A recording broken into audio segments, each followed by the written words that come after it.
When I first met him, he was very worried because that was in the 50s when there was a terrible political situation. Actually, he was very courageous marrying me because that was at the time of political processes which were mostly against Jews. This is during the period of the right after the Slansky trials? Yes. During. Oh, during yet? During the Slansky process. So like 51, 52? Yes, 52 we got married. Yes.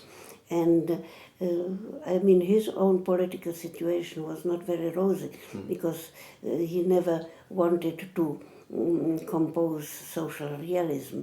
He composed the so-called decadent music of the capitalist countries. His masters, as he called it, were Stravinsky, Hindemith, and Bartók, and those were forbidden. So him marrying a Jewess at that time was very risky.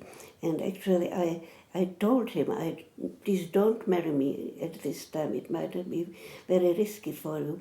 But he said, I don't mind. He was very, very courageous.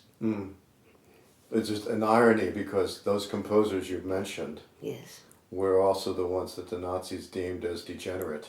Yes, of course. So it's a continuation of censorship and suppression of the arts. Absolutely. And yet you both had the courage.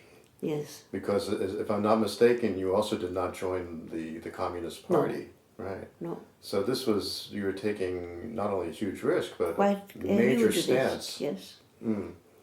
So the three impressions, to go back to that, we talk about pieces that are funny, they're quirky, they're merry, yes. they make the performer laugh inside, but the audience laugh sometimes out loud, I would assume, during a concert. Yes, but even the performers laughed sometimes, at last smiled. What an interesting thing I find, because in listening to Viktor's music, there's also another side which has almost a raw, steely side, a real strong, dark, powerful edge. Quite. And for instance, the Clarinet Sonata. Yes. That was one of three major works which Viktor wrote after the invasion of the Russian army in 1968. And that was a time where he almost lost courage and lost any kind of hope. What he said actually of the sonata was that it was a time where he almost lost hope that the truth can win in these times.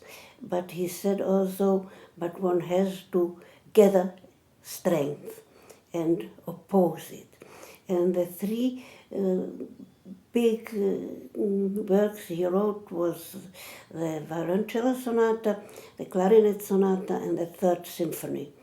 And there the depression was very much reflected.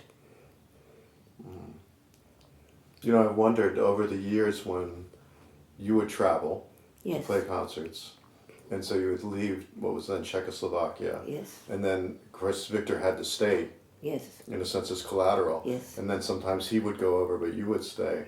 But when you look at the long list of great artists, I mean, whether it's Shearing or Dieskau, just to name a couple, or Starker, okay, but a lot of these artists are already out in the West. And so you're mingling with ideas of freedom of expression. Did that, in some ways, give you hope, or did it also make it very difficult when coming back? It was difficult coming back because you could see the oppression after coming back from free countries. You could see and feel it much more than people who just stayed at home. It was gradual for them, but for me it was always a shock coming home. from those free countries.